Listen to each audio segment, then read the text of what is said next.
Good morning, guys. Thanks for listening. I am going to have a great day today, and I hope you do too. I'm married 20 years today. I mean, if you knew my husband and I, you would be like amazed because we've had this wild up and down ride. We were married at 9.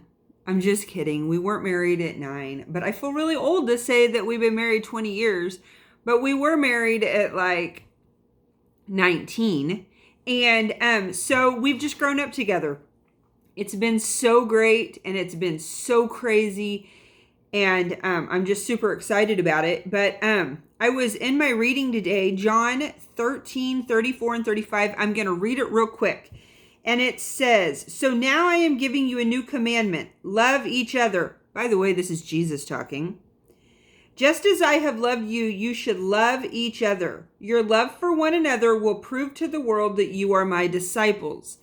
This is Jesus after the Last Supper. He's sitting there. He says, "I'm going away. You're not going to be able to come. You're going to search for me, but you can't come." And this is what he tells them. So it's pretty important. So I'm always wanting to just kind of self-evaluate it. And on this great love day of anniversary, I thought that we would do that. And so I just have 3 little Nina wisdoms about love as I was thinking about being married and about being a passionate follower of Jesus. What does all of this look like? How do you remain? How do you remain in love with your spouse for 20 years, 40 years, 60 years? How do you remain in love with Jesus for 20 years, 40 years, 60 years? So here's 3 little pieces of wisdom on it. I was thinking about it. Love gives people room to be themselves, to change, to have a different opinion than you. My husband and I have seen each other 100 different ways, and we have loved each other through them all. You know, we're super opinionated, but at the end of the day, he can have his opinion and I can have mine. Jesus is Lord and he's saving us. It's not my job to do that. So think about this within the church. Think about this within the church when somebody sitting on the pew in front of you may have a different political opinion than you. Is it bringing division, or is it okay that they're different than you? Jesus is still Lord.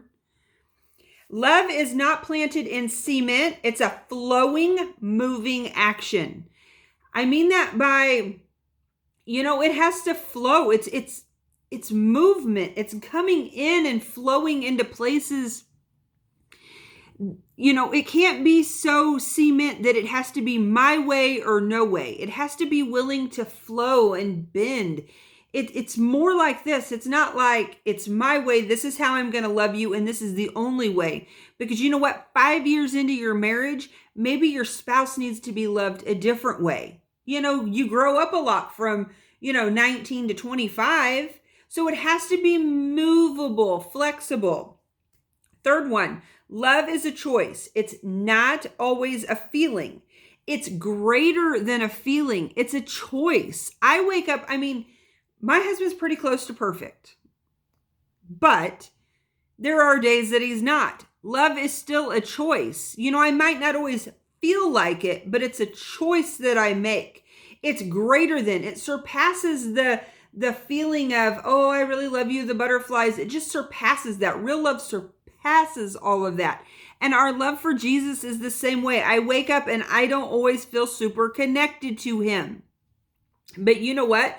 When I make the choice to decide that I'm going to love him irregardless of what's going on in those feelings, that's how you walk out the journey. That's how you walk out the journey of marriage. That's how you walk out the journey of your Christian faith.